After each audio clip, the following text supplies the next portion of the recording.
Subscribe and click the notification bell to stay updated with the latest videos from School of Technology, Management and Engineering and MIMS in. As we all are aware, IoT is inexistent without the use of smart devices connected over the internet. This is where IoT communication protocols make an entry into the world. All the faculty and staff members and our enthusiastic audience, I, Rianshi Gandhi, take immense pleasure in extending a very warm greeting on behalf of NMIMS School of Technology, Management and Engineering family Indore. Allow me to welcome you all to AICTE Training and Learning Faculty Development Program on Internet of Things. Hope you all have enjoyed the previous session on Introduction to Internet of Things and Cloud-Based IoT. Before we start the session, I'd like to inform everyone that a feedback form will be floated in the chat box. So please make sure to fill out all the required information, as attendance will be marked based solely on the submission of the feedback forms. The topic for today's discussion is IoT communication and protocols. IoT information communication technology, ICT, is a breakthrough in human to human, human to things, and things to things transmission of information. This technology is also termed as connectivity for anything.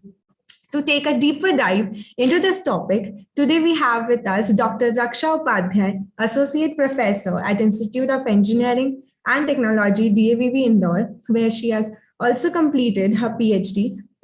She has received fellowship from IIT Madras. Her research interest is in communication engineering, digital communication, communication networks. She has taken numerous informative sessions on IoT and wireless physical layer security, hybrid algorithm, and many more. She also presented some research papers, two in Canada and Malaysia in 2007 and 8 respectively. Ma'am, we are honored to have you with us today. I now request you to share your valuable inputs with the audience. Thank you, Rianshi, for briefing about me. Thank you so much. Thank you, ma'am. Now, can I share my screen? Yes, ma'am, sure.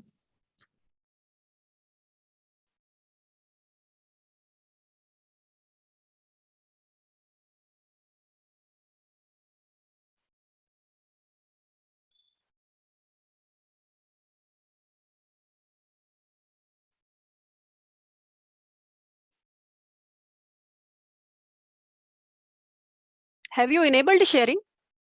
Yes, ma'am, you are the host. You can share.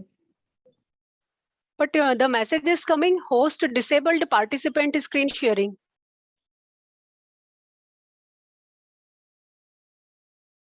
Ma'am, you are co-host. Ma'am, are you sharing from some other device? Actually, I have logged in from two devices, my computer and mobile. Yes, ma'am. So can I know you've the same name from which name you've logged in through your computer? I think it is displaying Raghav Shire, perhaps. Yeah. Raghav. Okay, ma'am. I'll just give permissions. Ma'am, now you can try sharing the screen.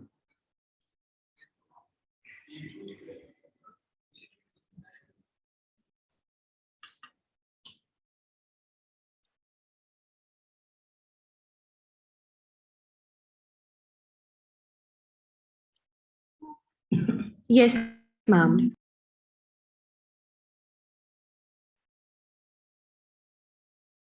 Is it visible?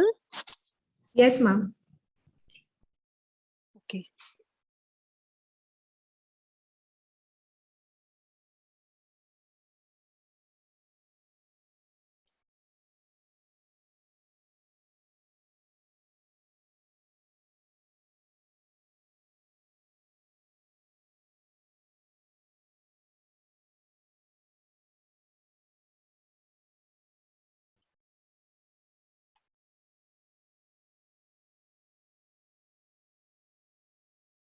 So I will see this space bar on the screen itself. I am looking that. Apart from the screen, that join audio, stop video, security, all these options are coming on the screen. Yes, ma'am. So you can just hide them. I mean, just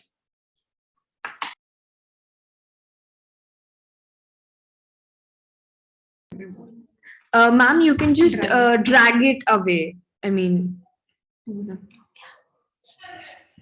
Yeah.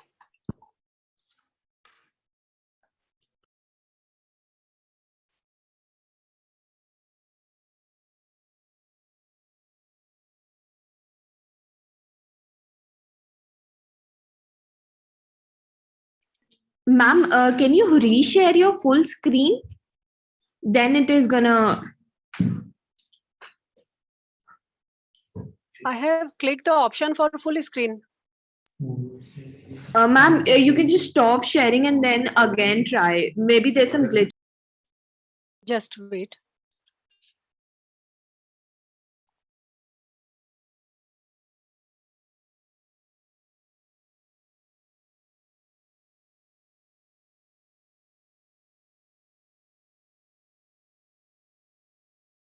No, I think it is comfortable.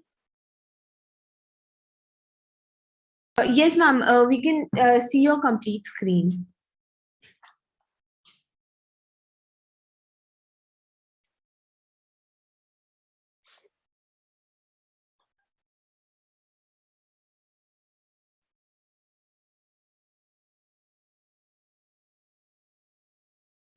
Okay, am I audible properly? Yes, ma'am. So a very good morning to all of you, all the participants, all the faculty members of the institute. I would like extend my thanks to Dr. Akhil Banglowala for giving me this opportunity, as the topic of this FDP is IoT concepts and implementation. And I will be going to discuss about the communication technologies used in IoT. Especially, I have chosen short range communication technologies for IoT.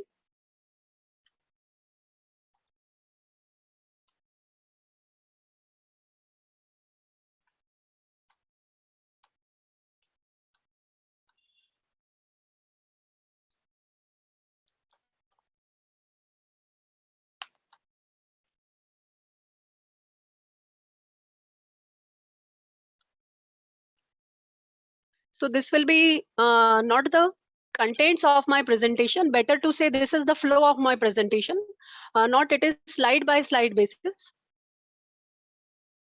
So initially, I would discuss the structure of Internet of Things.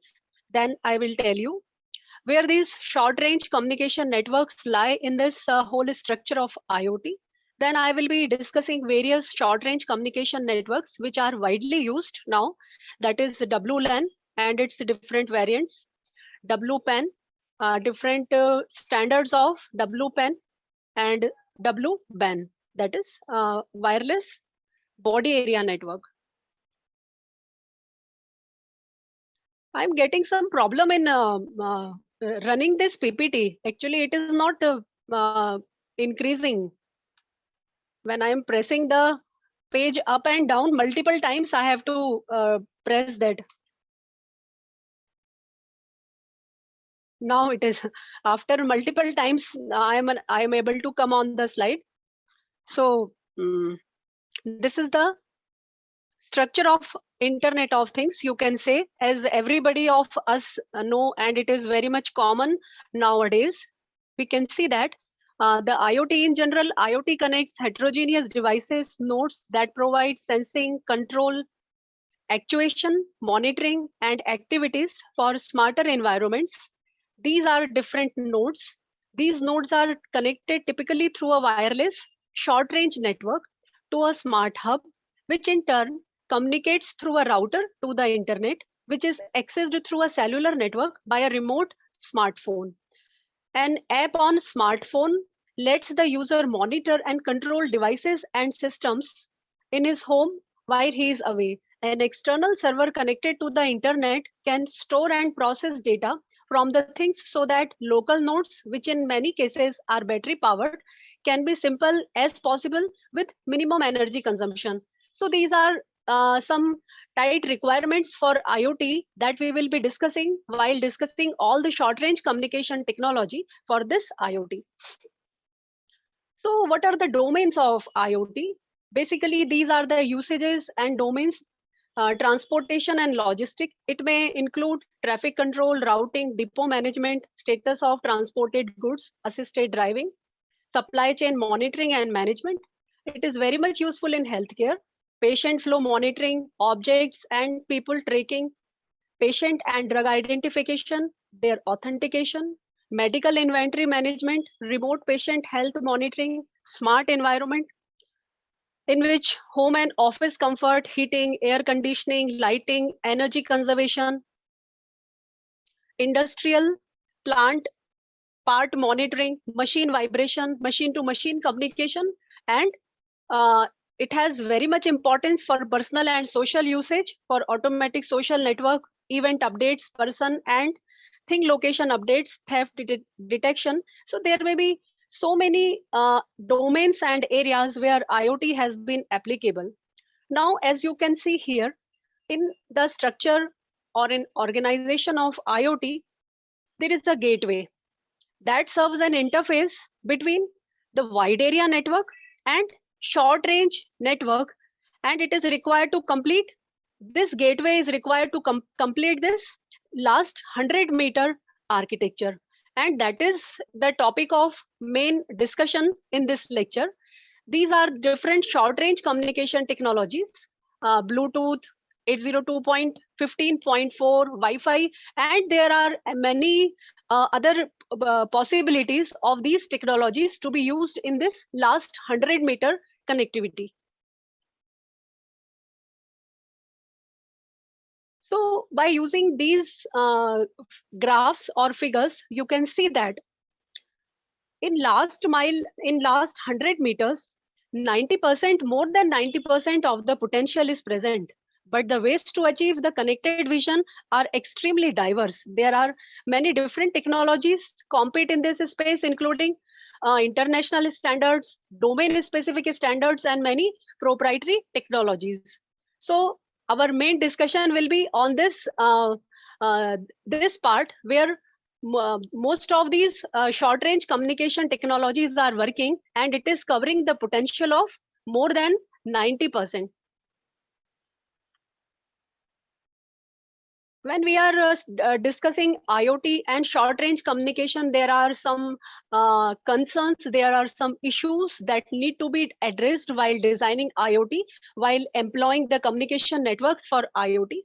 So first of all, from these would be the cost of radio technology. As you have seen, as many of the devices are small, low cost devices, the IoT chosen radio technology must not add too much additional cost. This also implies that the radio and device application in many cases need to share the same computing engine or same computing device like microcontroller. Then another important concern is the power consumption. Many use cases require a battery or some kind of energy harvesting technology as a power source. Then it should be ease of use. It must be easy to associate a device to the network and to the internet service. Another major issue is security, especially when we consider the wireless network. So security is a major concern in case of wireless network. Then the range is also equally important. We need the capability to cover an enough range or have some extension capabilities to increase the coverage without largely affecting the system cost. And of course, another concern is an international wireless standard that is not domain specific. Domain specific standards will still be widely used, but for most IoT purposes, a basic wireless technology that fits many verticals is essential for successful adoption. So later on, you will see that the general purpose short range wireless technologies can also be used in IoT, as well as there are some domain specific technologies which are especially few standards are made which are especially for IoT kind of applications. So when we are going for short range communication, we are going to discuss the short range radio communication for IoT. What should be the characteristics? What should be the characteristics. So RF power output of several microwatts up to 100 milliwatts. You will see that the power, the transmission of power is a major concern. So the devices and the base stations that you will be seeing, that will be following a strict power dissipation standard given by some international standard. Then communication range of centimeters up to several hundred meters. So in short range, we will be discussing this range. Then principally indoor operation.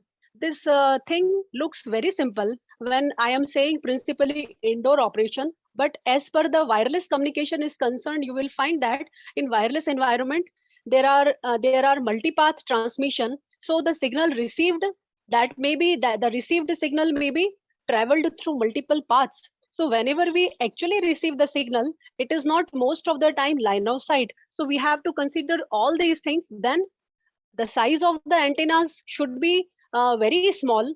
The antennas used for other large range communication technologies may not be suitable for it. So generally omnidirectional and built-in antennas are used.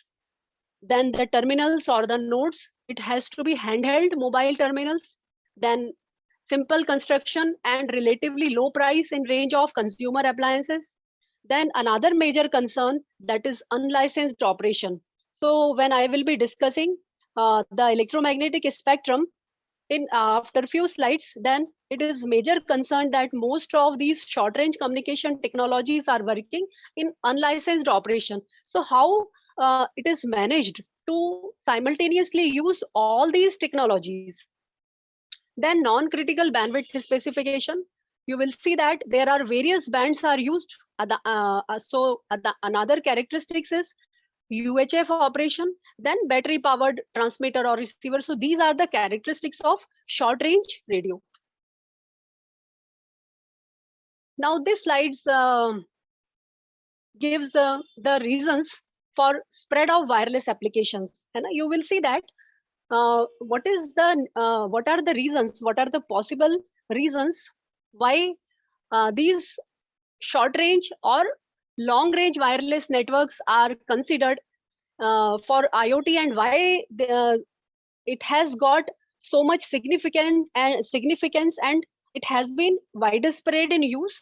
So there are few major reasons, there are few major factors that led to this stage, that is higher and higher frequencies in the spectrum. I will discuss the what is the role of spectrum in case of wireless communication. So initially the spectrum was occupied in lower ranges of frequencies, but now it is you can see that now the portion of the spectrum is used for belong to higher and higher frequencies. Then there are different digital modulation techniques are present. uh, that is the beauty of digital communication, you can say. That may be the beauty of mobile communication. There is a wide variety of digital modulation techniques, like MPSK techniques, MFSK techniques, like narrowband modulation techniques, wideband modulation technique. That means while selecting a modulation technique for a particular short range radio application, we have multiple options and we can choose any of the modulation technique as per our need. So there may be direct sequence spread spectrum, frequency hopping spread spectrum. There may be orthogonal frequency division multiplexing. There is GMSK.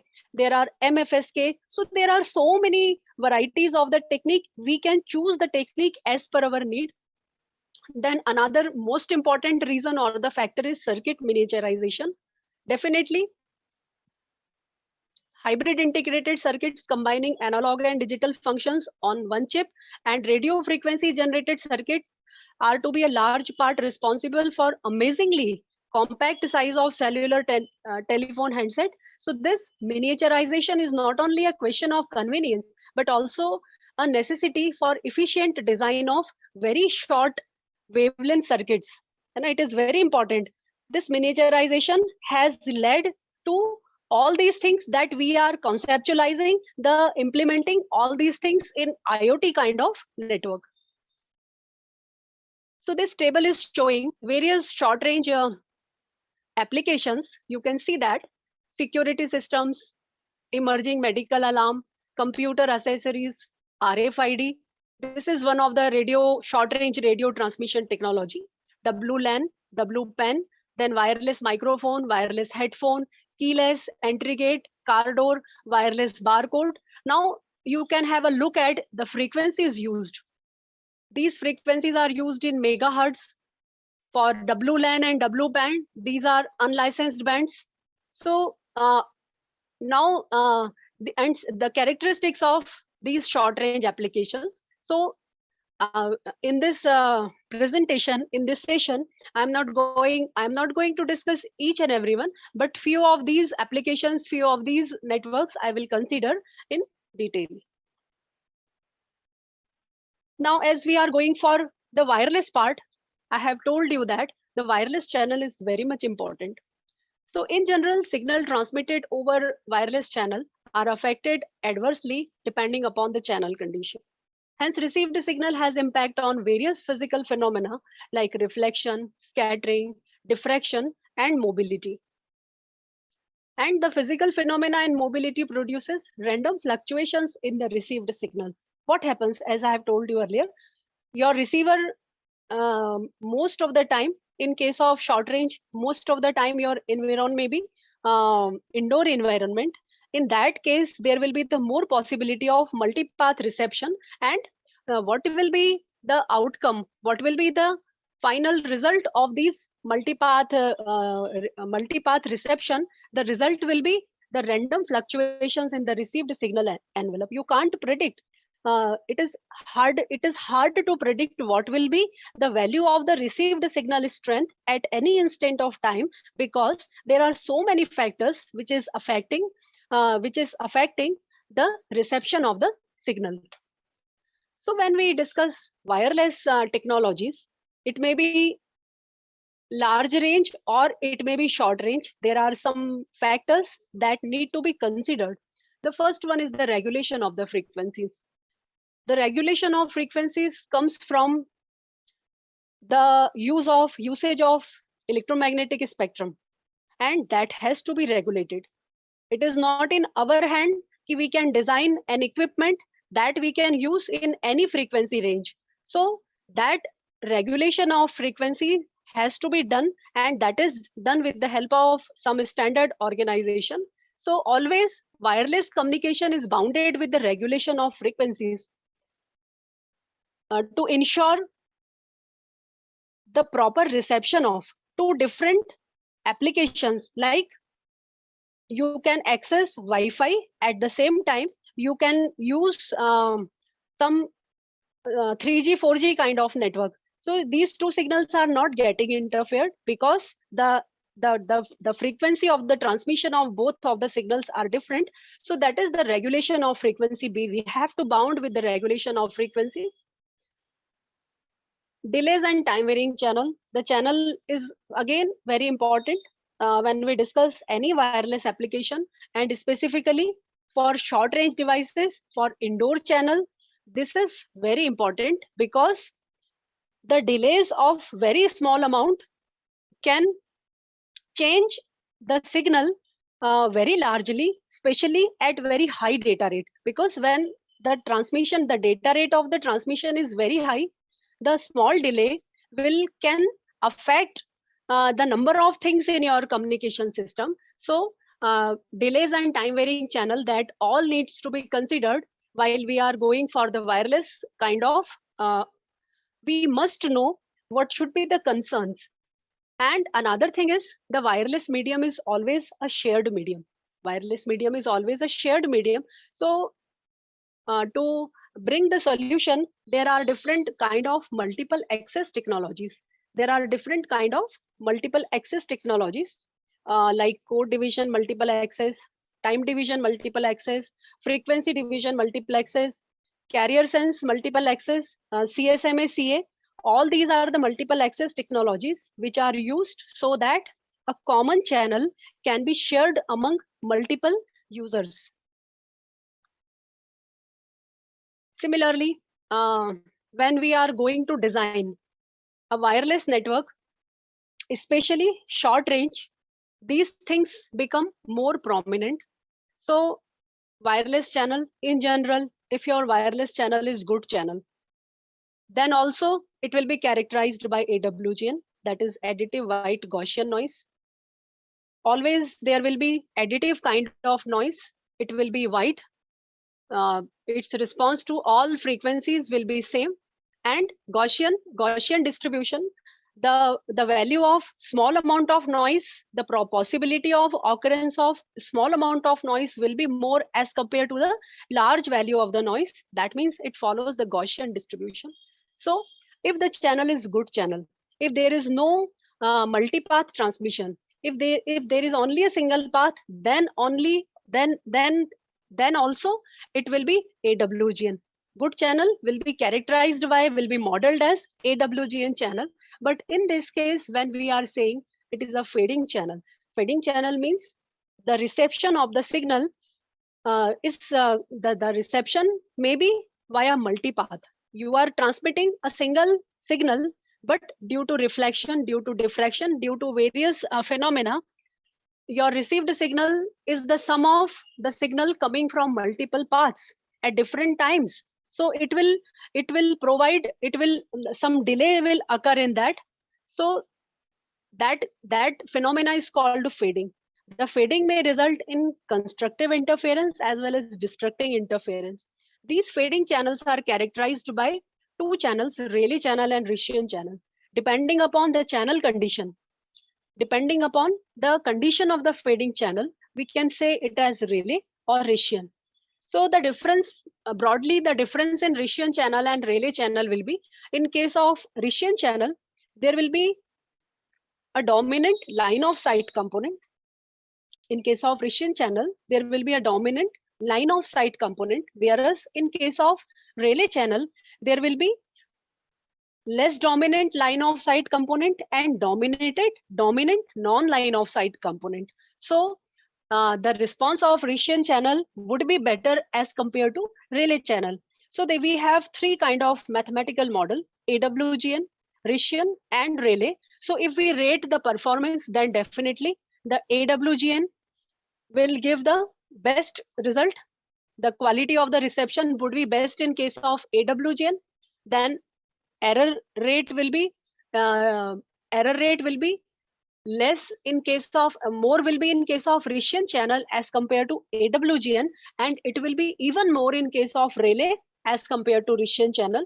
So in case of Rayleigh channel, you will be observing very fast variations. So in most of the cases in indoor environment, the channel is modeled as the Rayleigh channel. In case of indoor environment, the channel is modeled as Rayleigh channel. So these are the general purpose modeling. These are the general purpose tools to model the non-fading channel and the fading channel.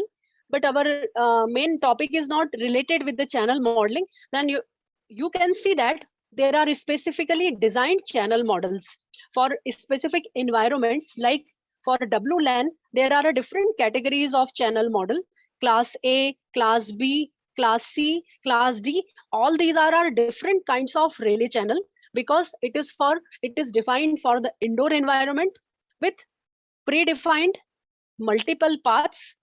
Each path is having a specific path delay. So when you combine all these things, you will get these different classes of channel models. Apart from the fading in terms of Rician or Rayleigh, there is another thing, that is path loss. It depends on the inherent characteristics of the signal. When the signal is traveled through a distance, the attenuation will take place.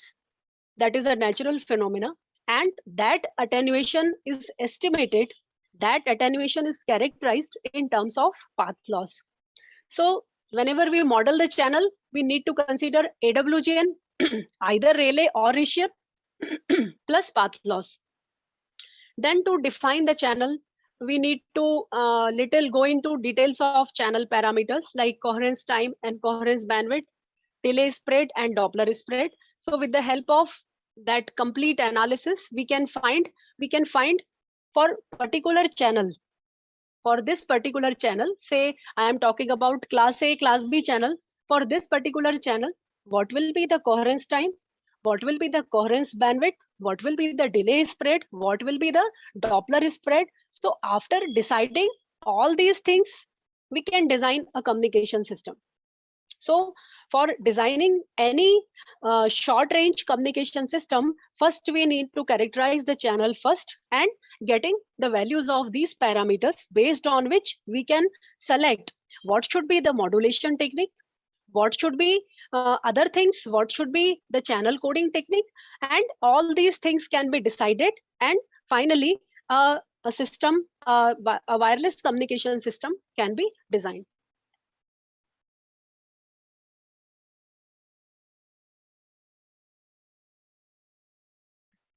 So now I come to, after having the general discussion, what the IoT is. What is the role of different short range communication technologies, where these short range communication technologies will exist in IoT? What are the general design consideration? What are the parameters that we should give emphasis while designing these short range communication networks? Now I come to the next part, that is the short range wireless networks for last 100 meter for IoT. In my presentation, I have given emphasis on WLAN, WPAN, and WBAN. This WLAN is having very long history, and the right from the initial standard of WLAN up to the latest standard of WLAN, you will see that multiple communication technologies, multiple processes have been considered, have been taken while developing the different standards of WLAN. And you can see how this WLAN system is evolved in, I can say, in 20 years. In 1997, the first standard of WLAN came. So WLAN, why first W1? This is one of the most prevalent deployment of short range communication in is WLAN. It is most widely used worldwide technology in short range wireless communication. It can be IoT, it can be non-IoT. So 50 to 100 meter depending upon frequency band and surroundings. Basically, we discuss with Wi-Fi based on 802.11 with amendments and revisions. Basically, earlier versions of WLAN were being used in 2.4 gigahertz band, and later versions are being used in 5 gigahertz band. Both of these bands, 2.4 gigahertz band and 5 gigahertz band, these are license free bands. You would be knowing about the license free bands. These bands are license free bands. You can see that there is no need to take the permission from any authorities while using these frequency bands. And most of the occupation, why it is so easy? Because these are WLAN kind of network are small range network. In one building, you can use the same frequency. In another building, you can use the same frequencies. So that is the beauty, how you can scale, you can increase the scalability of the network, because by deploying the networks in short communication range, you can so many users can use the same range of frequencies and become the part of the communication. So when we discuss WLAN, there are two kind of structures are proposed in literature. One is infrastructure, WLAN's infrastructure based and ad hoc based. You may be knowing, in case of infrastructure based network, there is some infrastructure, maybe part of some wired network. Through this wired network, access points are connected, and this access point is connecting different mobile devices, different WLAN terminals. You can see in your institute, your buildings, the access point that you have used, that may be the part of that wired infrastructure. So this is infrastructure based WLAN. Contrary to this, there is another configuration that is called ad hoc based. In this case, there is no predefined infrastructure is there, and the nodes are communicating totally in ad hoc manner. Since the most of the standards of almost all the standards of WLAN are made by the group IEEE, these are the terminology of IEEE. The STA is a station, that is terminal with access mechanism to wireless medium and radio contact. This is called the range of one access point, better to say. The range of one access point is called BSS, that is called basic service set. That is the group of stations using the same radio frequency. That is very important. So this is BSS. This is access point. Then this is all this the part of your distribution system, that is your predefined infrastructure. And multiple BSS, multiple, that is basic service set, multiple BSS can be combined to make it extended service set. Multiple BSS can be combined to make it ESS, that is extended service set through this distribution system. Now, as of any wireless communication network, the architecture of network is very important. So it is again very important for WLAN. When we talk about WLAN, in IEEE, mainly two layers are defined for that. The lower layer or the lowest layer is the physical layer and the data link layer. Data link layer is subdivided into two sublayers. One is LLC, that is logic link control sublayer, and medium access control sublayer. So our concern will be, you can see that how this physical layer plays the role in evolution of WLAN. How the physical layer plays the role in evolution of WLAN, and what is the role of MAC layer in evolution of WLAN. And so if I divide it in percentage, then I can say that 80% share goes to physical layer and 20% share goes to MAC layer. So we start from this data link layer or MAC layer. What are the general functionalities of this MAC layer or MAC function? It is responsible, as earlier I discussed one of the point, that is security. Security is very much important in case of wireless networks. If again I take these layered architecture, then the physical layer, as you already know, is responsible for the transmission of the data from one place to another place. Other functions are being performed by this data link layer. So other functions, there may be so many other functions. So it can be authentication and deauthentication. Authentication, आप जो हैं वही आप बता रहे हैं. Data confidentiality. Once the user is recognized, can user transmit data with confidentiality, or some eavesdropper can trap the information? So there has to be provision for increasing the confidentiality of the data. Delivery of packet to and from higher layer levels, which include control. It is very natural work, it happens. Then dynamic frequency selection, transmit power control. And this power control becomes very important in case of IoT kind of setups. This power control becomes very much essential in case of IoT kind of setups. In earlier versions of any short range communication network, all these functions may not given so much importance, but because of the strict adherence to the strict power constraint requirements, now all these things are coming into picture. Then quality of service, what is desired? What is desired? Actually we are we are getting that desired quality. So how to maintain that quality of service? That is also the role of MAC function. And apart from this, the most important function of the MAC layer is the medium access control. That is the medium access control. Medium access control, sometime before I have told you, the wireless medium, that is a common channel that is being shared by multiple users. So this medium access control tells whose turn, who will transmit, when to transmit.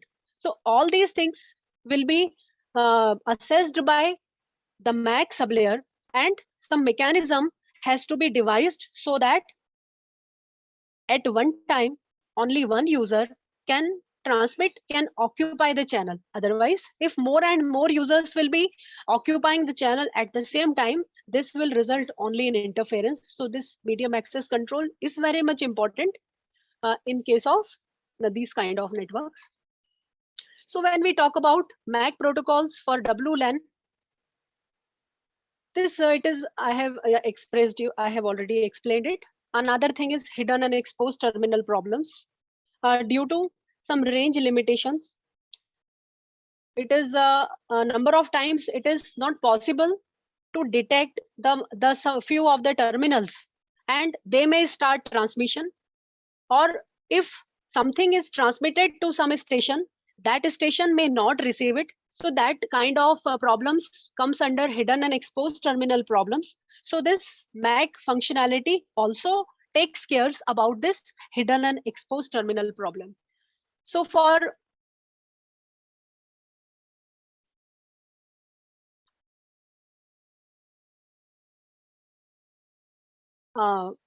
this WLAN, there are 4 terms I found in the literature of WLAN. That is DCF, that is distributed coordination function, HCF, that is hybrid coordination function, MCF, that is medium coordination function, and PCF, that is point coordination function. So in earlier versions of WLAN, DCF was used. DCF, that is distributed coordination function, it was mainly used in ad hoc kind of environment in which there is a distributed kind of mechanism. All the stations, all the nodes, all the terminals bear equal responsibility. All the terminals bear equal kind of responsibility in case of distributed coordination function.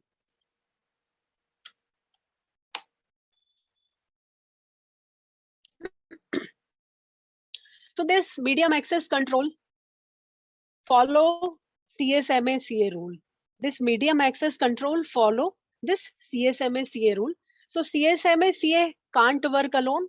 DCF can't work alone. DCF works in accompanying CSCMA. So what the CSMA-CA is, before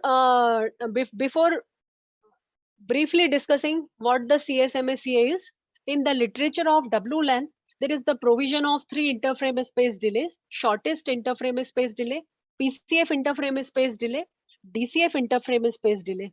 So these delays are used to bring some kind of priorities in the network.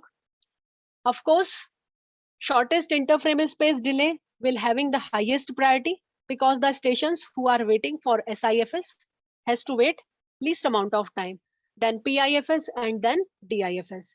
So this is CSMA-CA. Initially, a station senses the channel. If the channel is free, then it waits for DIFS. Still, if the channel is free, then the station transmits the data and the medium becomes busy due to the transmission of this particular station. Now what happens in the meantime, any other stations may sense the channel for the transmission. They may sense at this instant of time, they may sense at this instant of time. So if initially channel is free and it becomes busy after DIFS, or initially it becomes busy, all these conditions faced by stations will enter into this contention phase.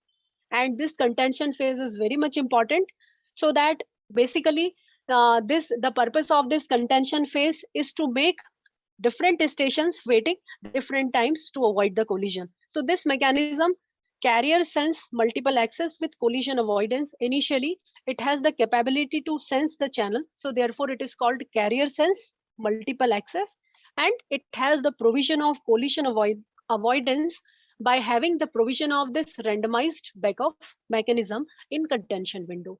So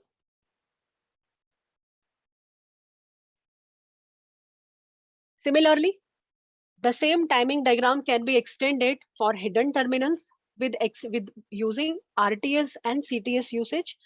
So initially a station senses the channel, it waits for DIFS, and just immediately transmitting the data, it sends RTS, that is request to send, all the stations in the vicinity of the sender will be aware that some transmission is about to start.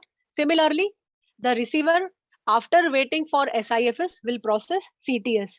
After receiving CTS, all the stations will receive CTS in the vicinity of receiver and will be aware that some transmission is going to start.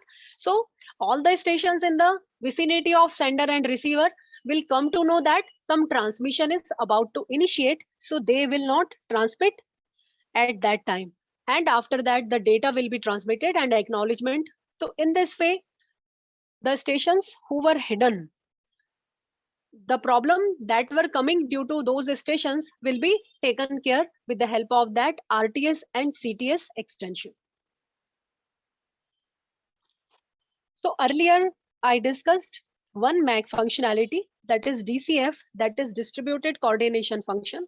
But now in newer versions of WLAN, there is the concept of hybrid coordination function and mesh coordination function also. I will not discuss this PCF, that is point coordination function. This has been not used for IoT kind of networks. So what the hybrid coordination function is, it is a medium access procedure associated with quality of service requirements that gives differentiated priorities to transmitted traffic through 4 different access classes. It works essentially by defining back-off times within an IFS that is shorter than DIFS and can give controlled access to applications that require regular time slots. For example, voice and multimedia streaming, while maintaining protection against transmission collisions. HCF controlled channel access is an aspect of HCF that gives higher priority channel access to non-AP stations. It works essentially as a polling mechanism. Stations may transmit multiple frames during a polling period. So the standards of WLAN may be used in IoT environment, may be using this DCF MAC protocol. Similarly, another for mesh kind of networks, like one is ad hoc, another is infrastructure based, the other kind of setup may be mesh based. So for that kind of setup, mesh coordination function is used. The MCP is a MAC mechanism for mesh networks. It has a contention based channel access procedure and controlled channel access where management frames are used to make reservation for future transmission. Neighboring stations hear these reservations and do not transmit during the reserved period, thereby reducing potential congestion. So all these functionalities has been added to enhance some quality of service parameters or to enhance the overall performance of the network, especially in case of IoT kind of environment. Now, that was the initial part of MAC layer of WLAN. Now, I come to the physical layer part of this WLAN. You can see that there are various amendments, right from in this table. The year of commencement of that amendment is not mentioned, but I let you know.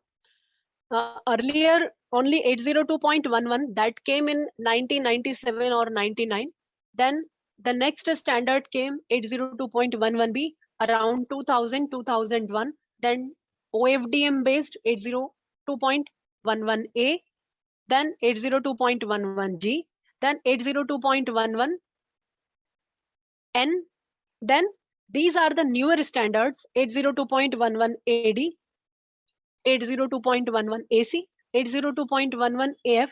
So these are high throughput, very high throughput, high efficiency, very high efficiency, and the versions specifically designed for IoT kind of environments. So you can see that most of these bands are using ISM band 2.4 gigahertz and 5 gigahertz, and except these two, that is 802.11 AD and AF, all are using 2.4 and 5 gigahertz band. Most of the advanced standards are using OFDM. orthogonal frequency division multiple access at the modulation technique. In the latest version, you can see that there is the provision of Mimo, that is multi-input, multi-output stream. And you can see that the increase in the data rate, that is enormous. Initially, in the initial standard, the data rate was proposed to 1 Mbps, 2 Mbps, then 11 Mbps, then 802.11n. A are supporting 54 Mbps using Mimo, that has been increased by 4 times, became 600. And now you can see that this huge rate increased in the rate, that is 8085 Mbps. So with association with few MAC functionality, the increase in the data rate is mainly responsible due to the advancement in the physical layer techniques. The huge rate in increase of data rate is only possible because of the physical layer technologies, maybe it modulation, maybe it multiple input, multiple output, maybe the increased bandwidth, and maybe some other advancement in other technologies.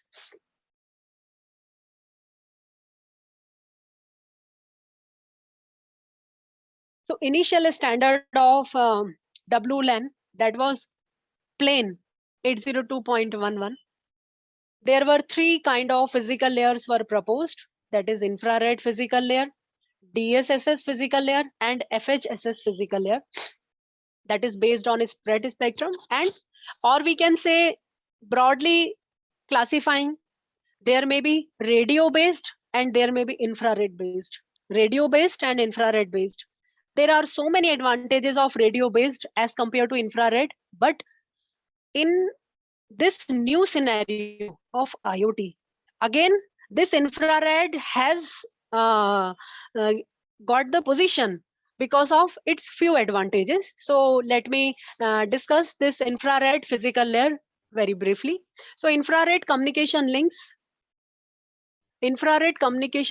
have some advantages over radio wave transmission. They are completely confined within walls, enclosures, and therefore eavesdropping concerns are greatly relieved as our problem from external interference. Also, they are not subject to international radiation regulations. So number of concerns that we have from the radio communication, short range radio communication, infrared may not have all those concerns. So at this part, this infrared may be useful in IoT kind of environment. The IEEE 802.11 IR physical layer is based on diffused infrared links, and the receiving sensor detects radiation reflected off ceilings, walls, making the system independent of line of sight.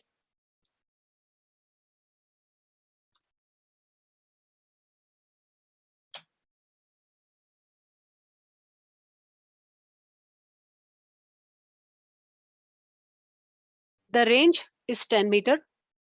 Earlier, the data rate was 1 Mbps. And how this 1 Mbps data rate was achieved using PPM, that is pulse position modulation. Now, as I was telling you, in context of IoT, there may be some advantages using infrared. So products based on infrared physical layer for WLAN were not generally commercially available. However, for point-to-point, very short-range infrared links using infrared data association standard were widespread. These links work reliably. Line of sight at 1 meter and may be still found, for example, in desktop and notebook computer, handheld PCs, printers, cameras, and toys. And data rates ranges from 2400 bits per second to 16 Mbps. Bluetooth devices have taken over many of the applications, but for some cases, IRDA embedding still has an advantage because of its much higher data rate capability. So we still have relevance in context of IoT. Now this is the next physical layer that is based on frequency hopping spread spectrum. You would be aware about frequency hopping spread spectrum. It is a kind of wideband modulation technique. that is different hopping patterns are there, and that hopping patterns may change, and overall resulting in requirement of wide spectrum. So therefore it is a kind of wideband modulation technique. In FHSS WLAN, transmissions occur on carrier frequencies that hop periodically in pseudo-random over almost the complete span of 2.4 gigahertz ISM band. There are 2 or 3 things you must understand clearly. This is the band of transmission. In this 2.4 gigahertz band, there will be small channels, and depending upon the type of modulation technique, each channel will require some bandwidth for the transmission. So this 2.4 gigahertz is the band. Inside this 2.4 gigahertz band, there will be few channels, and those channels are used actually while actual transmission of the data. So this 2.4 gigahertz ISM band is completely used. This span is different in North America and these 2 corners of the world. One is the European countries and another is the American countries. Those do not have confirmation with each other. And in these regions, there are 79 hopping carrier frequencies. And now, if we are discussing this frequency hopping transmitter, then the PN random pseudo random periodic sequence जिसकी हम बात कर रहे हैं, and the frequency synthesizer, all these must be properly synchronized. This is the tight requirement for FHSS. The dwell on each frequency is a system determined parameter, but the recommended dwell time is 20 millisecond, giving a hop rate of 50 hops per second. In order for FHSS network stations to be synchronized, they must all use the same pseudo-random sequence of frequencies, and their synthesizers must be in step. That is, they must all be tuned properly at the same time, so that the transmitter and receiver will work in proper synchronization, and that is essential for FHSS. So synchronization is achieved by sending the essential parameters: dwell time, frequency sequence number, present channel number in a frequency parameter set field that is part of beacon transmission sent periodically on channel. A station wishing to join the network can listen to beacon and synchronize its hop pattern as part of network association procedure. Now about the modulation technique. Whenever we will see spread spectrum techniques, you will find that this spread spectrum has to be there with some narrowband modulation technique. So FHSS physical layer uses Gaussian frequency shift keying modulation and must restrict transmitted bandwidth to 1 megahertz at 20 dB down. That means I was talking about the bandwidth. It is utilizing 1 megahertz bandwidth. That means in the band of 2.4 gigahertz, the bandwidth for the transmission of one signal will occupy 1 megahertz of bandwidth. And the bandwidth holds for 1 Mbps and 2 Mbps. That means maximum data rate that we are getting in case of FHSS based fee earlier, that is 1 and 2 Mbps. Now many more independent networks can be co-located. This is the advantage as compared to when we will discuss the direct sequence spread spectrum. Because there are hopping patterns, so these hopping patterns can be arranged in such a manner that 2 pairs may work in orthogonality. So many more independent networks can be co-located with virtually no mutual interference using FHSS than with DSS. It can be made possible that 2 co-located networks are utilizing different hopping patterns in the same band of 2.4 gigahertz with same requirement of the bandwidth. So it gives advantage on this part as compared to other kind of physical layer, that is direct sequence spread spectrum. So when we discuss the direct sequence spread spectrum, then it is possible to get the data rate up to 11 Mbps. It is possible to get data rate up to 11 Mbps, and this is the standard IEEE 802.11b. This B is supporting 5 Mbps as well as this 11 Mbps data rate. and it is utilizing the modulation technique, D, differential,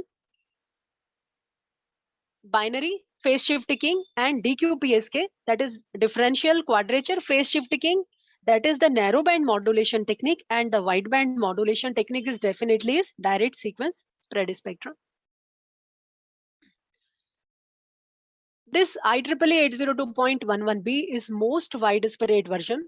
Some more information given for practical usage. It is being used in 2.4 gigahertz ISM band, and there is the provision of 14 channels. There is the provision of 14 channels. You can see that these are the 14 channels, and the central frequencies of these channels are apart from 55 megahertz, 12, 17, 22, and so on. So in Japan, they accept all these 14 channels. Europe, they accept 13 channel. In US, they accept 11 channels. And how the two co-located networks work, the standard specify that channel 1, channel 7, and channel 13 can be used for nearby access points to avoid the interference of frequencies. That is, these are the methods how the same 2.4 gigahertz band can be shared among multiple users too, and that is very important for this large access IoT kind of network. So again, these channels are different: channel 1, channel 7, 13, 1, 6, and 11, and these different standardizations are used in Europe. Now, next, after this IEEE 802.11b, the next standard, which is a breakthrough in the history, because it is being supported by orthogonal frequency division multiplexing. It is being supported by orthogonal frequency division multiplexing, and another major feature is it is proposed to work in 5 gigahertz band.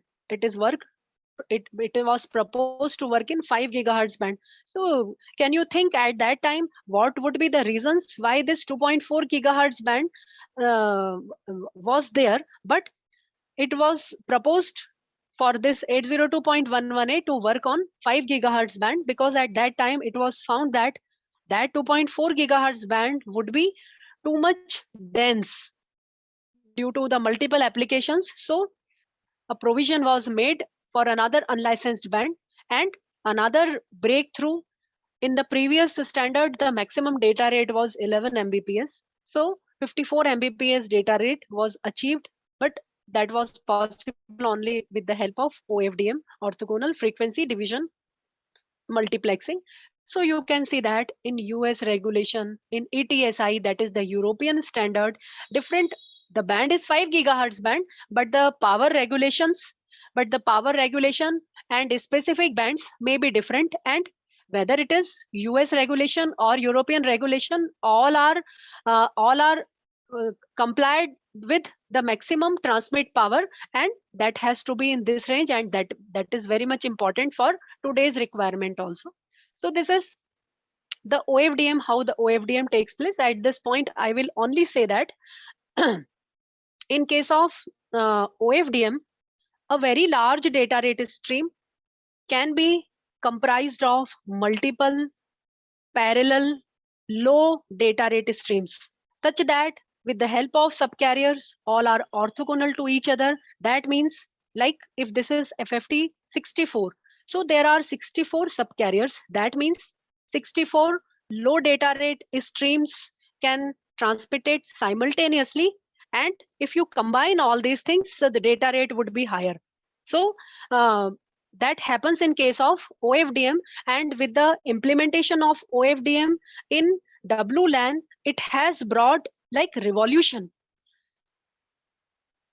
This is the OFDM parameters for WLAN, that is earlier standards. FFT size was 64. FFT size was 64. Out of 64, the number of used subcarriers were 52. This is the subcarrier spacing. This is the total symbol duration, including 0.8 microsecond. That is for the cyclic prefix. That is very much essential. Now you can correlate this cyclic prefix with intersymbol interference. And earlier I discussed the path length I discussed the path length or delay spread. All these things are correlated. So while designing, all these things are considered. And another important thing is, for one channel, the required bandwidth is 20 megahertz in the band of 5 gigahertz. These are the spacing of the subcarriers. In this slide, you have seen that only 52 subcarriers are used out of 64. तो बाकी की सब carriers जो 12 सब carriers हैं, what is the use of that? Few of the sub carriers are used for pilot purpose, and few of the sub carriers, especially after this 21 and 21, are not utilized because of, whenever you will study OFDM in detail, there is out of radiation problem is there. Out of radiation problem. So overcome that out of radiation problem, those last subcarriers are not used for the safety purpose and for the proper functioning of the scheme. Apart from this, there is various combinations of modulation and coding techniques. The modulation technique may be BPSK, QPSK, QAM, 16 QAM, 64 QAM, and with coding rate, convolution coding rate, half rate, 3/4 rate, and it is possible to achieve data bits per OFDM symbol 24, 36, 48, and if you will calculate the data rate, you will find that 54 Mbps up to 600 Mbps using all these kind of things. Now, apart from IEEE 802.11b and 11a, another standard that was ETSI was making hyperLAN. HyperLAN जो है वो ETSI का standard है, या IEEE का standard नहीं है. तो but HyperLAN is इतना widespread use में नहीं आया जितना IEEE WLAN के जो standards आए हैं. But basically it is using OFDM, and most of the things of 802.11a have been incorporated in this hyperLAN, apart from with few additional things, quality of service, support, and all these things which are included in next versions of WLAN of IEEE. Now that OFDM has brought the revolution, and after that high throughput and very high throughput WLANs came into picture. Again and again, we are playing with the physical layer techniques. OFDM has been used as the modulation technique, and we got the higher data rate. Now the concept of Mimo came. With the help of this Mimo, then the concept of multi-user Mimo came. Then instead of 20 megahertz channel bandwidth, now the provision of 40 megahertz channel bandwidth to make the data rate double. Then there is a wide variety of modulation and coding schemes that are possible to have a varied things possible. And so all these amendments, all these changes were made on physical layer, and basically these are responsible for higher and higher data rates of WLAN. But what is the role of MAC? MAC has simply proposed DCF mechanism, then HCF mechanism, then PCF mechanism. But later on, it observed that कि हमारे पास जितनी चीजें थी, you can say all the things, साम दाम दंड भेद of physical layer, we have incorporated in physical layer. अब इसके बाद हम कुछ नहीं कर सकते, तो वापस से we came back onto the MAC layer. So what we can do on MAC layer to further increase the throughput? So small things are proposed for that, and those are also responsible for the improvement in the throughput of WLAN. So most of the role, earlier I told you 80% role, I will give 80% weightage for physical layer and only 20% weightage to MAC layer. So this is what 80% I was talking about, and this is 20% weightage for the MAC layer. So I will discuss briefly. So now the devices are coming in form of multiple antennas, transmitting multiple antenna as well as receiving multiple antennas. When we talk about Mimo, Mimo can be used in 4 configurations. It can be spatial multiplexing, it can be receive diversity, it can be transmit diversity, it can be transmit beamforming. And Mimo has these 4 applications. For spatial multiplexing, you can have multiple transmission parallelly. You can have multiple parallel transmission. Directly, it is enhancing the data rate. If there are two multiple transmissions simultaneously, the data rate will be doubled, and so on. Receive diversity. The purpose of receive and transmit diversity may be a bit different. We can, like I have talked about the fading, and this fading is more cruel. This fading is more hostile in case of indoor environments, especially for short range communication devices, especially for short range communication. So this transmit receive the diversity and receive diversity is for that, to eliminate, to minimize the impact of fading. What do we do? What do we do in case of receive antenna diversity? A single transmitting antenna is there, and there are multiple receiving antennas. Single transmitting, and so it is single multiple. CMO mode, single input, multiple output. So we can combine the multiple received streams in such a manner so as to eliminate, so as to minimize the effect of fading. So that is the whole purpose of receive antenna diversity of MIMO. There are three methods how to combine the received streams. There may be selection combine, equal gain combine, maximal ratio combine. Out of these three, maximal ratio combine performs best. Similarly, when we go for the transmit diversity, we can do the reverse manner. We can have the multiple transmitting streams and one receiving streams. For the sake of same thing, that is to minimize the effect of fading, we are transmitting the same thing through three antennas. In such a manner कि receiver पे हमें जो मिलेगा that could be free from fading. This operation is a bit difficult than to implementation of receive diversity.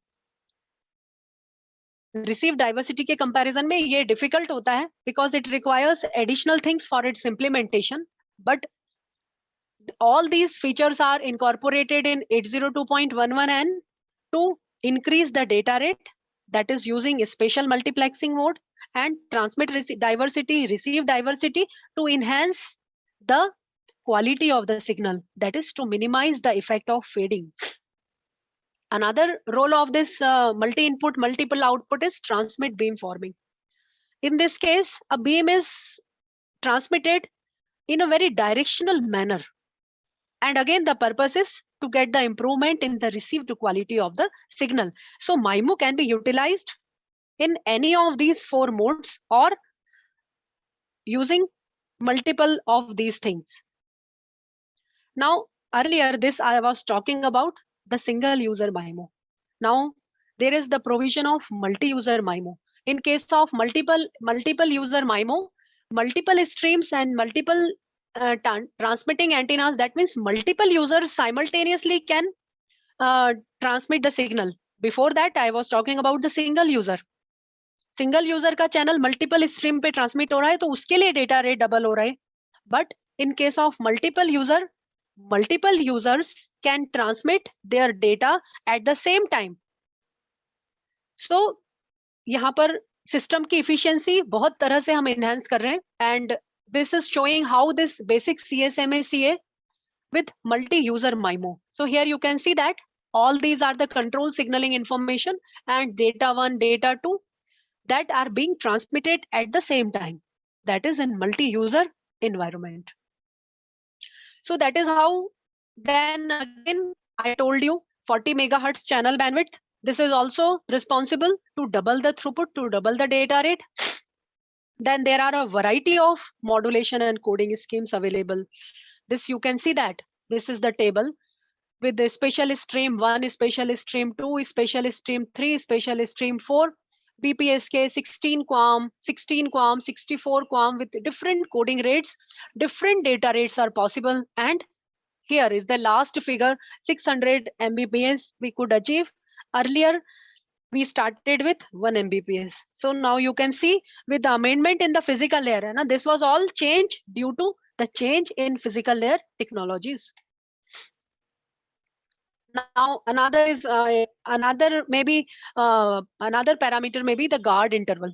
Here, instead of describing in each everything, I can show you the importance. In general, 800 nanosecond guard band is kept between two FDM symbols. In general, 800 nanosecond guard band is kept between two OFDM symbol. अब पर जब आप पूरा spectrum crowded हो गया तो एक छोटे से छोटे पार्ट के लिए there will be fight. So now अब इतनी डेटा रेट इंप्रूव हो गई है तो अब बाकी और क्या करें हम डेटा रेट को इंप्रूव करने के लिए. So can we reduce this guard interval because this 800 nanosecond may be taking 800 nanosecond time for the transmission. Can we reduce it further? So now there was the provision to have it 400 nanosecond. Definitely जो 800 nanosecond है उस 800 nanosecond से आपको जो channel के bad effects का impact मिलेगा वो 800 में ज्यादा मिलेगा. क्यों? क्योंकि यहाँ पर guard interval is more, guard interval is less, but at the same time because we have reduced down that guard interval period, we will be able to increase the data rate if increase in the data rate is our major aim. So again we have two options, 800 nanosecond guard band and 400 nanosecond guard band. Now 80% done by physical layer. So there are some amendments in the MAC layer also. So there was the provision of frame aggregation, block acknowledgement. There is the provision of frame aggregation and block acknowledgement. I can tell you in brief. The MAC layer frames can be aggregated. There are it works on two levels. One is called MAC service data unit.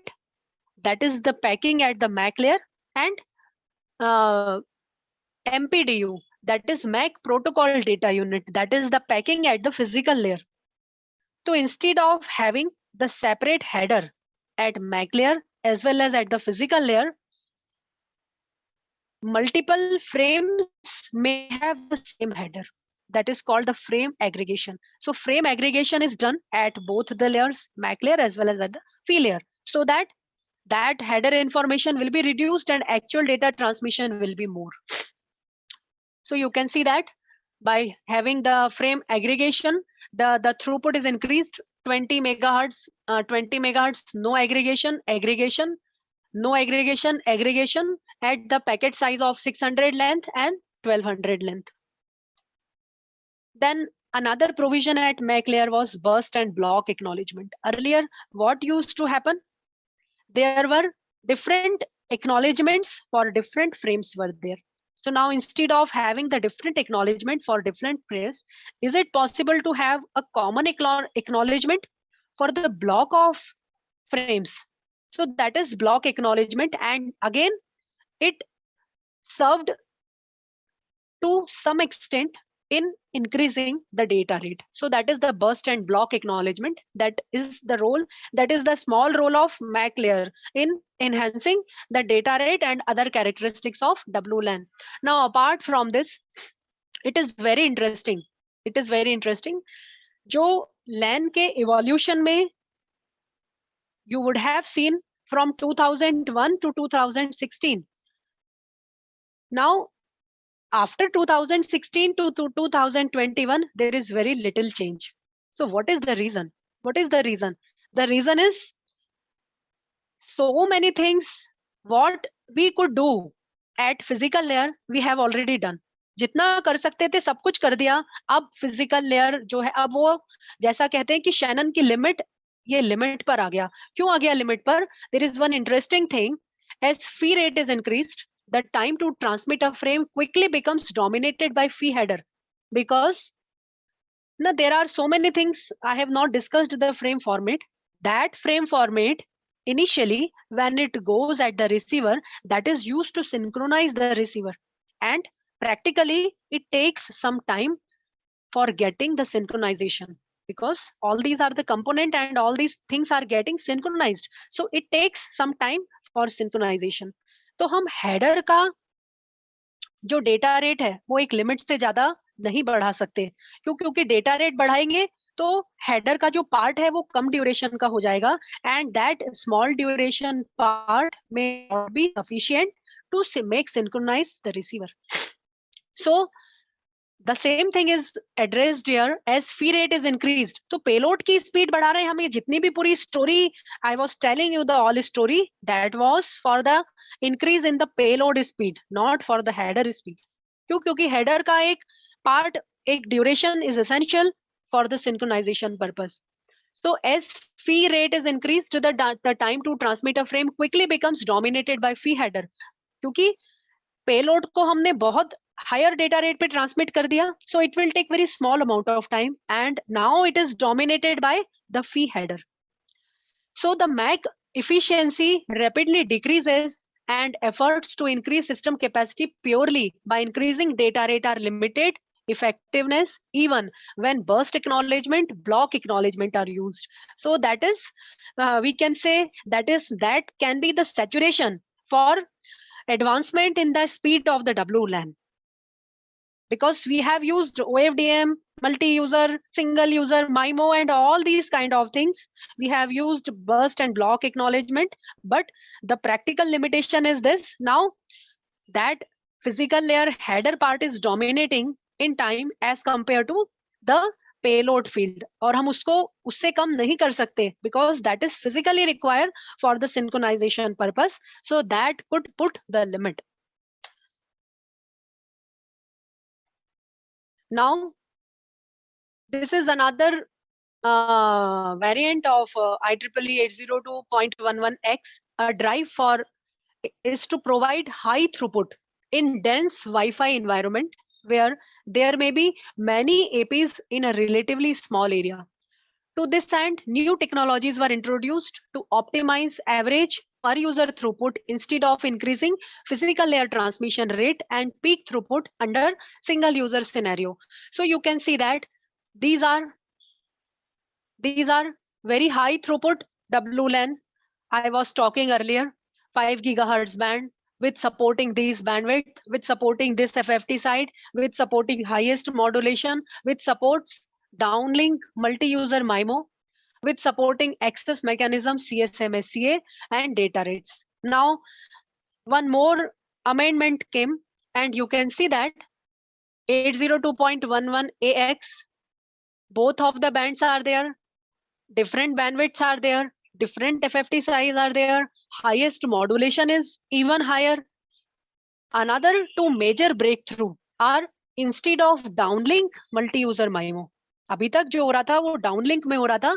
Now there is the provision of uplink as well as downlink multi-user MIMO.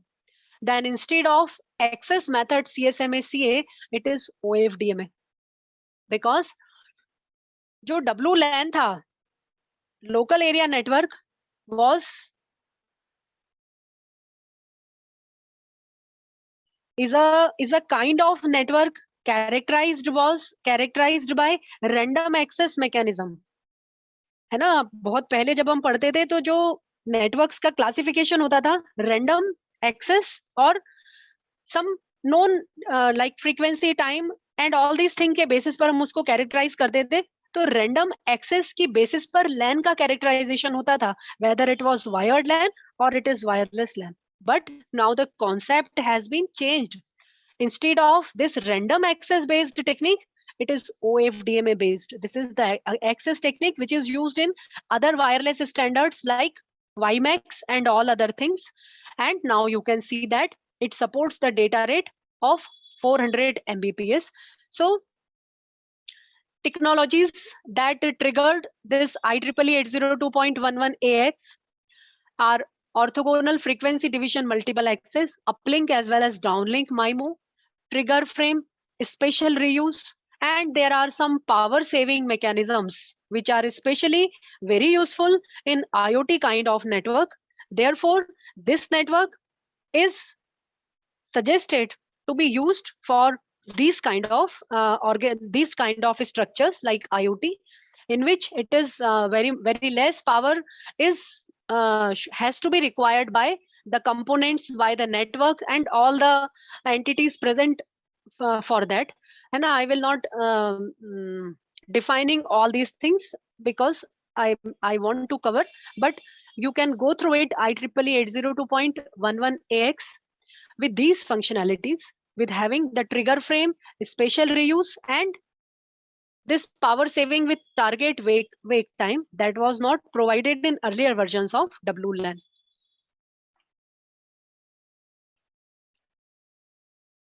Now, after AX, another another variant came, that was AH.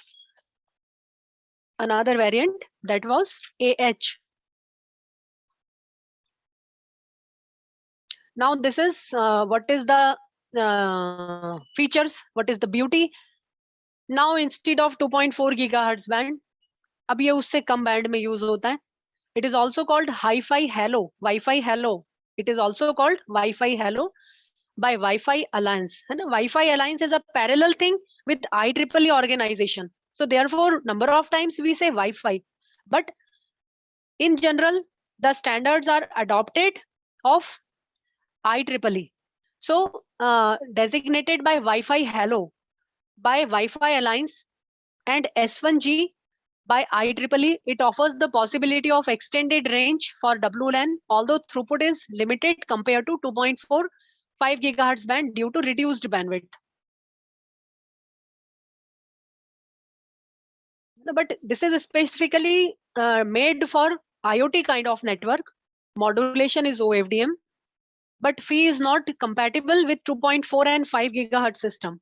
The physical layer is based on very high throughput, IEEE 802.11/2016, जो amendment 2016 में आए, but with sampling frequency reduced by 1/10 to give bandwidth of this.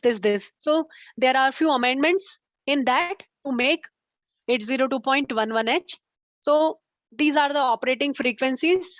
Say it is substandard used at less than 1 gigahertz. So these are the frequencies 902 to 928 megahertz. And in United States, these, and in Europe, these. And apart from this standard uses a different access mechanism, है ना. अब वही मैं आपको बोल रही थी कि physical layer has exhausted. WLAN's physical layer has been exhausted. So there are few changes in physical layer, and orthogonal frequency division multiple access is used in the previous standard as medium access control. But in case of this 802.11h, another mechanism called restricted access window mechanism, it divides the network devices into groups and assigns a specific access period for each group such that contention in a group is significantly less than if all devices had access to minimum at all times. The raw mechanism is also used to reduce energy consumption. That is another important point. So this MAC layer of 802.11ah has a special feature to meet particular requirement of subband 1 gigahertz application. With its increased range and use in large multimode network, a larger address space is recommended. And what is the beauty? It can support up to 8,000, approximately 8,000 nodes, contrary to 2,000 network addresses which are being supported by previous standards, है ना. तो ऐसा करके इसमें जो raw access mechanism है, with the help of that raw access mechanism, now it is possible to address or to have the connectivity of 8,000 kind of nodes. So that is again a very important thing. So that is the MAC issue of this 802.11ah. So that was all about the WLAN, that is for wireless local area network. Now after discussing, I think 1.5 hours is passed. So the remaining things I would summarize.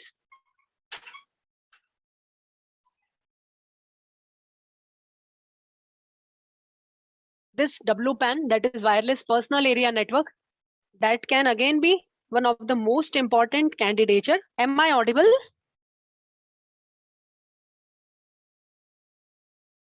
Am I audible? Yes, ma'am. Okay. So this is another most important candidature covering the communication range of 10 meter, and it can be the part of WSN as well as it can be the part of IoT in that specified range.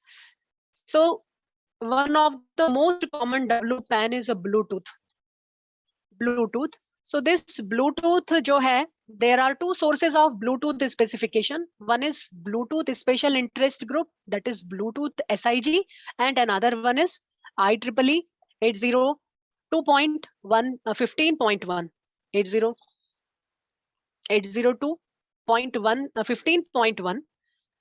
There, these two are the groups which are forming the standards of Bluetooth. Bluetooth के भी अलग-अलग variants हैं. First is basic rate, then enhanced basic rate, then alternate MAC-PHY for high speed, and then Bluetooth low energy, and then Bluetooth 5. So this is the basic Bluetooth scatter net, in which it is shown what is the concept of master and slave. What is the concept of a scatter net and a piconet? This is called a piconet. This is called the scatter net. This complete thing is called the scatter net. This is the organization. Bluetooth devices in a network have the function of master or slave, and all communication is between a master and slave and one or more slaves, never directly between slaves. The basic Bluetooth network is called a piconet. It has one master and from 1 to 7 slaves. A scatter net is an interrelated network of piconets where many members of piconet may also belong to an adjacent piconet. Thus, conceptually, a Bluetooth network is infinitely expandable. A scatter net made up of multiple piconets. This is the how the communication structure can be in case of Bluetooth. Now this is the Bluetooth transceiver. I need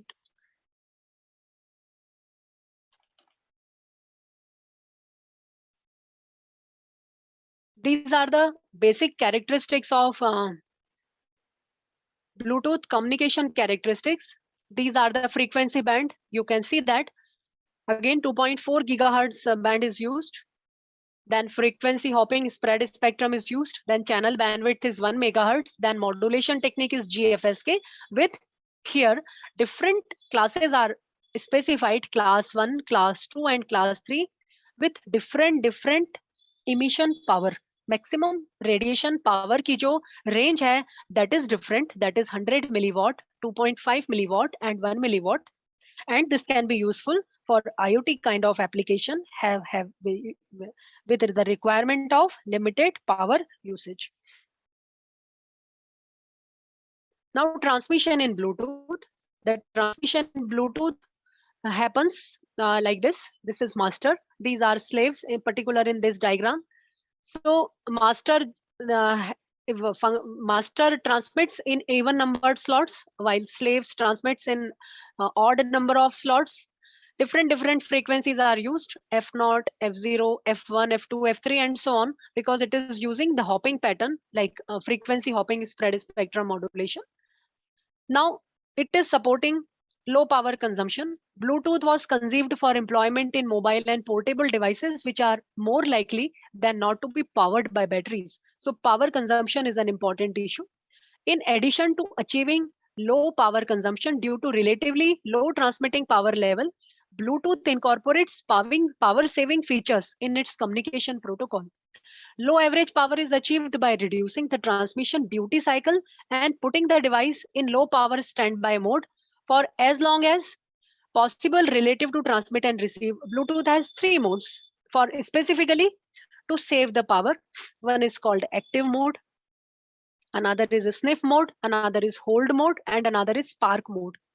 So as compared to wireless local area network, these provisions are specifically made to save the power in case of Bluetooth.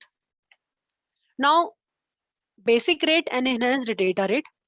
Apart from basic rate, that was 1 Mbps, there is the provision of 2 to 3 Mbps data rate. So in case of EDR and BR, if we see the difference is of the different packet format. The difference is of packet format. The packet formats are different in both of the cases.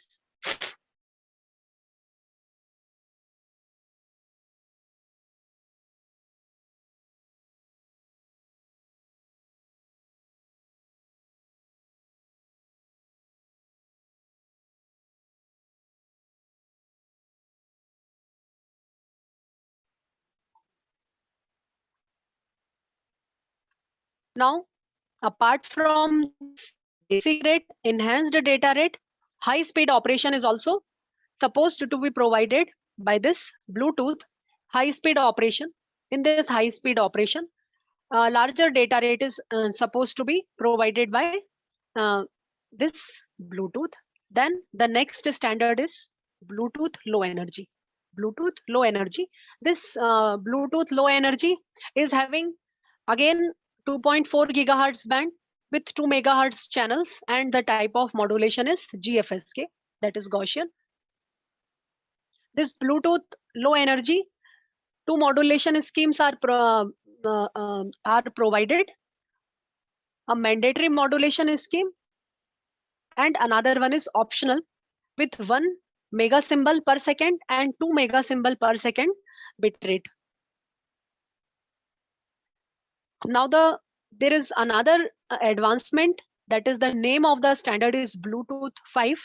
This three basic new performance features for Bluetooth low energy were made available in core package version 5, specified and published on 6 December 2016. So these three were the provision on this in this package, that is increased data rate, an optional capability of increasing the raw data rate to 2 Mbps. In basic Bluetooth, it is 1 Mbps. So it is for in this case, it is 2 Mbps. Not only can more data rate to be transmitted in a given time, but transmission time for a given amount of data is reduced, thereby reducing the duty cycle and consequently the power consumption. Then increased range. There is the provision of some error control coding. So by providing those error control coding, the range of transmission is proposed to be extended. Then advertising extension. This is the major extension to advertising mode, allow much larger amount of data to be broadcast in connectionless scenario and also give significant improvements regarding contention and duty cycle. So all these things are basically leading for higher data rate, for lower power consumption. That is the today's requirement.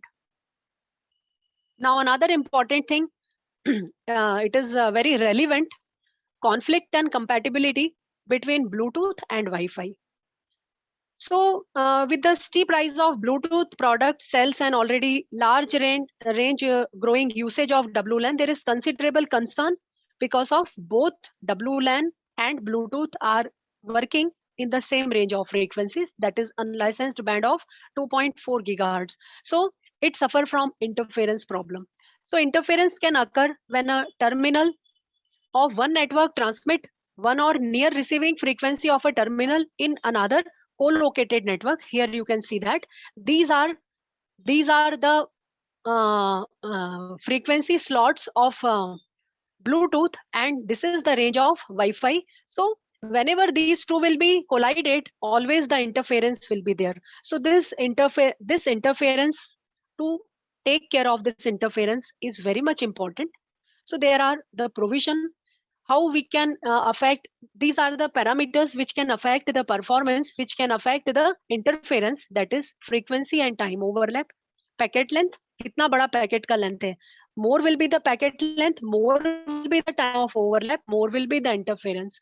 Bit rate, use factor, signal to interference ratio, type of modulation, which kind of error control coding. So these are the parameters, but ultimately how we can get rid of this interference problem. So there are three provisions. There could be three provisions. One is the power control, another is adaptive frequency hopping, and another one is the packet fragmentation. These, by using these three methods, the interference with coexistence of Wi-Fi and Bluetooth can work suitably with reduced interference. If we put all these constraints, if we put all these techniques in either Wi-Fi or in Bluetooth. Then another another personal area network is IEEE 802.15.4. That better to say, you can see Zigbee. That is Zigbee And these are the features: the data rate 20 to 250 kbps, low power consumption is specifically designed for low power consumption. It is low complexity with low cost and easy use. So it can fit easily for all specifications of IoT. This is the architecture. Two kind of physical layers supported: 802.4 gigahertz and 868 915 megahertz. It has medium access control, then upper layers. These are the communication characteristics. Similarly, it uses direct sequence spread spectrum. 2.4 gigahertz band and other two lower bands are also used. These are the communication channel, and a multitude of other bands and variety of modulation schemes are described, like different bands of operations are suggested.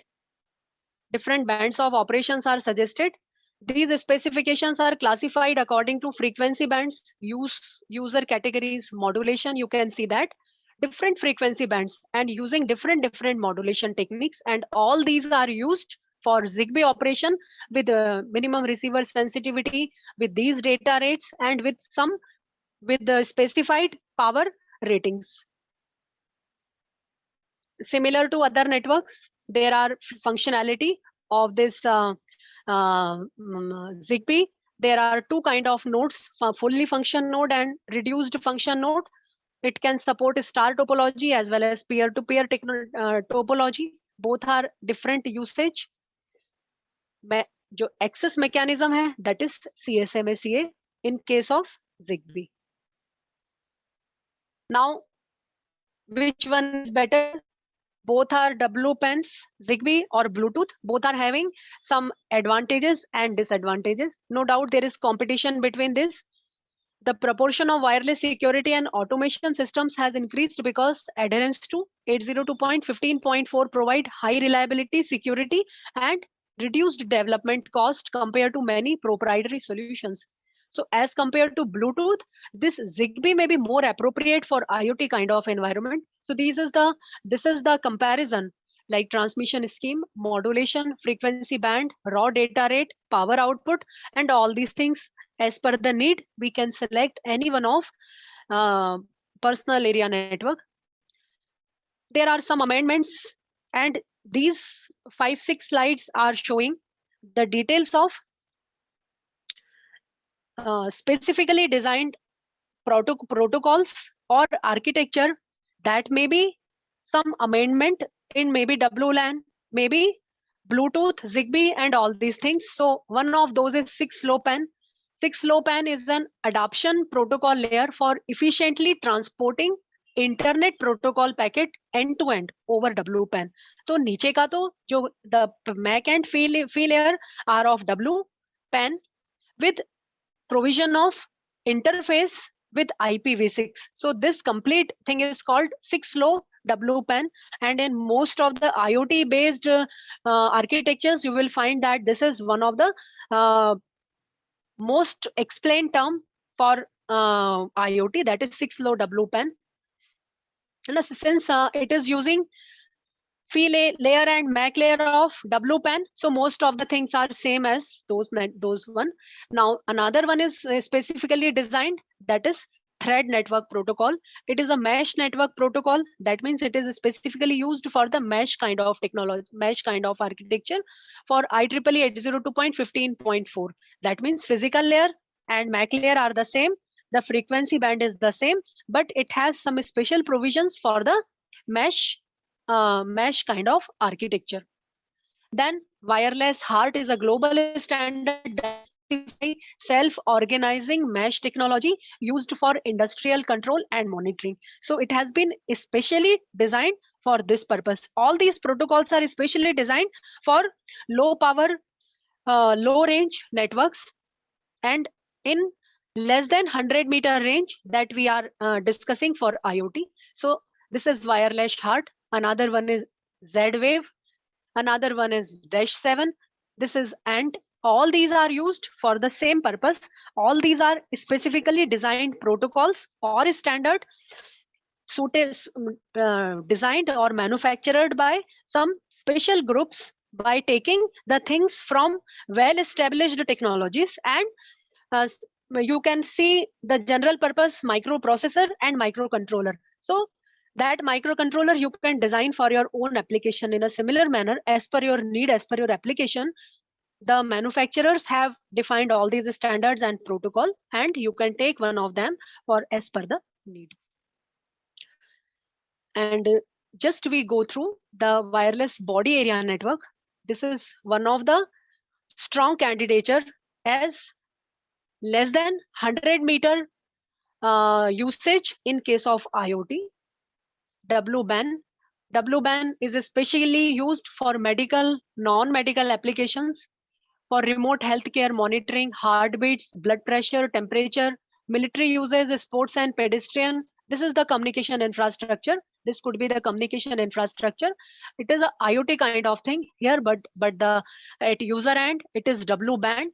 This is a hub or gateway. This is internet, and this can be the cloud connectivity. So this can be a W band communication infrastructure, or you can assume it as the part of IoT. So there are, the standard is 802.15.6, IEEE का ही standard है, and there are three kind of physical layer: narrow band, ultra wideband, and human body communication physical layer. Both are having some specified bands with the channel bandwidth, with the specific modulation technique, with the specific data rates. Ultra wideband is especially designed for our requirement. It is ultra wideband, several advantages: optional high data rate, robust performance, low complexity, ultra low power on order of that used in MICS band. MICS bands are the bands which are especially used for medical applications, low interference to other devices. So these are all the criteria being fulfilled by this ultra wideband based W bands. So it is extremely suitable for this IoT kind of application. This is the details how the communication. There are two modes of operation are proposed in the literature. One is the optional mode and another one is the default mode. So default mode, these are the range of the frequencies because it is ultra wideband. So the range of frequencies is higher around in this band and in this band. There are two bands, and the channel bandwidth for all channel is this 499 megahertz. Therefore, it is called ultra wideband modulation. And modulation techniques proposed by this modulation, this ultra wideband W band. And the last, the third one, that is the human body communication fee, that is called HBC, human body communication. The third physical, the third physical layer alternative is human body communication, and it is having these special characteristics, that is little signal leakage outside the body. Because whenever we are talking about the body area network, this body area network has to be designed very precisely, because these are implanted or used in the human body. If the radiation limit exceeds by prescribed limit, that may harm the tissues of the body, that may harm other part of the body. So the designing of these W, that is wireless body area network, is has to be very strict, and it should be very precise as compared to WLAN and WPAN. So all these things are included in this. That is the little specifically for human body communication. The third fee of W band is there. So little signal leakage outside the body. The signal is confined to surface of the body with little energy radiated to the surroundings. This avoids the possibility of eavesdropping and also interference from external sources. Another characteristic is low signal attenuation. Low path loss through body conduction means reduced transmitter power and lower power consumption of the system.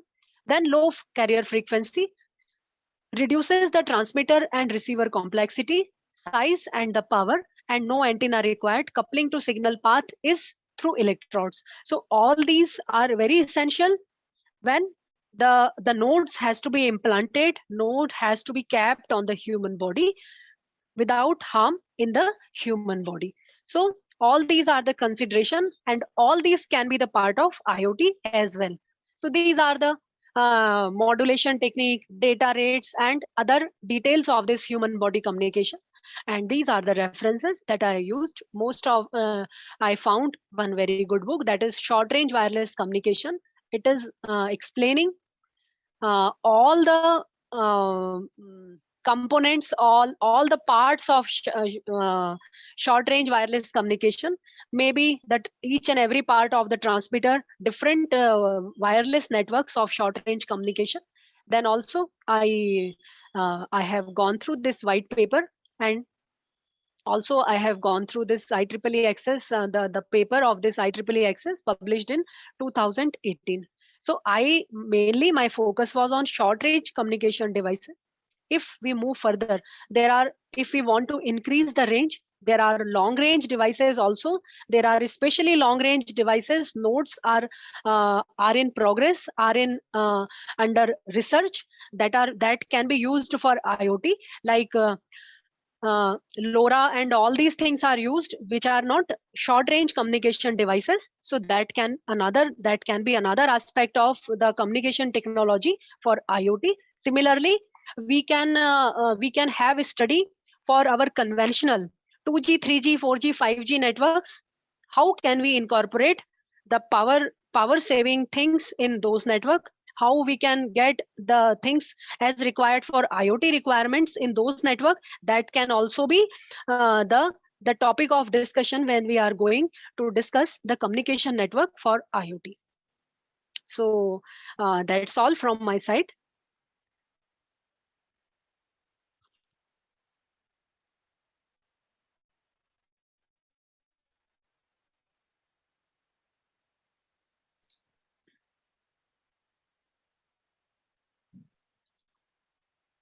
Yes, sir, I'm audible. Yes, ma'am, you are audible. Thank you so much. Thank you, ma'am, for such an insightful session. I'm sure everyone here would have loved to hear from you about wireless channel characterization, some concern in IoT, and some reasons for a spread of wireless connections, several short range applications in our daily life. Thank you, everyone. I now request the audience to drop their questions, if any, in the chat box or raise their hands.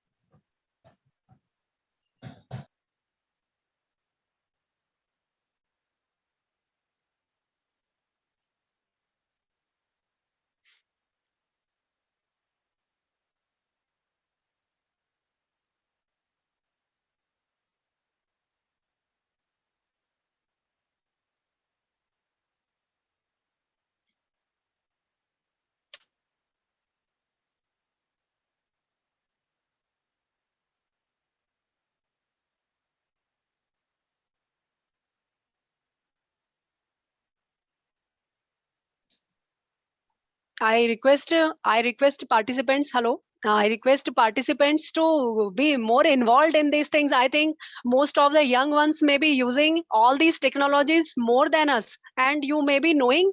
So this kind of interactive session may be some learning for us also. So it is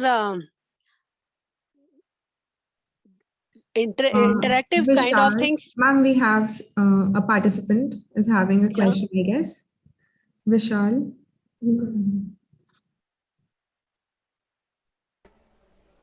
Am I audible, ma'am? Yes, you're audible, First of Vishal. all, we are very thankful for your such a wonderful session, ma'am, and it was really a knowledgeable session for us. I just want to know what are the opportunity in the security of the protocols, ma'am, in the concern of security in the protocols for IoT, research opportunities.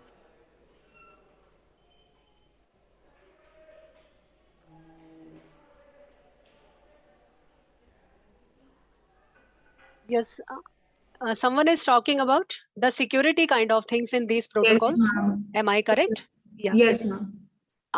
Actually, that is our research group that is working on the security protocols for this IoT kind of network, but because of the theme of this this program, I have taken a general talk. So as you will see for WLAN, there are number of security protocols have already been proposed, have already implemented for that. But most of these protocols like WPA, WEP are already there, which are being implemented in WLAN, WPAN, and WBAN also. We have been, apart from this, we have been working on the security protocols which are consuming less power than higher layer protocols. These conventional protocols, these conventional encryption techniques are using higher layer things which will require more number of calculation. So it will require more power consumption. It may require the complex circuitry. So we are working on physical layer key generation, in which the encryption is based on a key, that is the outcome based on extraction of the physical characteristics of the channel. So by exploiting the channel characteristics, we can generate the keys at the transmitting end as well as receiving end. And apart from this, these keys are not exchanged. That is the disadvantage of conventional approach. Both transmitter and receiver exchange the information, so that key may be accessed through intruder or unintended recipient. But in this case, we generate the key at the transmitting end as well as at the receiving end, independent of each other. And by using the technique, it is assured that both the keys are the same, and then the exchange of encrypted information takes place. So apart from the traditional techniques, there may be new upcoming techniques which can be used for the security purpose. And for IoT kind of environment, such power conserving techniques must be given more attention. Okay, thank you very much. Thank you, ma'am. Ma'am, there is a question. Thank you very much, ma'am. There's a question in the chat box by Rajnikant. How about the interoperability issues? How interoperability issues are resolved? Yes, ma'am. So that interoperability issues are resolved. Like I took one slide in which I had shown you that how the Wi-Fi and Bluetooth are being used collocatedly, means and both are using the same frequency bands. But the modulation techniques of WLAN and of WPAN may be different. So whenever the burst of frequencies may be transmitting at the same time, there may be the interference. So that issue may be resolved by having the multiple answers are there. We can control the power. Fragment the packets. We can fragment the packets, because if the length of the packet will be small, then the time of interference will be reduced. And another thing is that we should take the hopping patterns such that hopping patterns will minimize the possibility of this interference. So by incorporating all these mechanisms, we can get rid of these problems. Thank you, ma'am. Ma'am, I do have a question. You stated something about security in wireless connections before. Security? Yes, ma'am. In wireless connection, when you were stating reasons for the spread of wireless connections, can you please elaborate more about it? Security is always a prime concern in case of all wireless environment. Whenever we consider wireless network, there is no or very least emphasis we give on security issue, but it is wireless, because wireless is an open kind of network. Like WLAN जो है, that is a broadcast network. जो CSMA mechanism है, that is a broadcasting mechanism. What do you mean by broadcasting? Broadcasting means anyone is sending and all are receiving. So if it is not intended for me, I will not respond. But if I am unintended receiver, I can do something which I should not do. So always security is a major concern in case of wireless network. But as I told you, there are provision of security at higher layers of protocols. There are the provision of security at higher layers of protocols, like you would have heard about the public key cryptography, private key cryptography. There are different algorithms of security that are being implemented traditionally. And there are people, there are research groups which are doing physical layer security. So this physical layer security has been a new area under which the security algorithms can be implemented with less amount of power consumption. So there are that security is a complete topic. There are some traditional algorithms, and there are some algorithms which are under research. Okay, ma'am. Thank you, ma'am. Any more questions? Okay. Thank you, everyone, for your queries. Let's move forward. The link for the feedback form has been shared in the chat box. Kindly fill it before leaving the session. The next session for today is by Mr. Tushar at 12:30 p.m. after the lunch break. The session's link will be provided in the chat box. I hope to see you all there. Thank you and have a wonderful day ahead.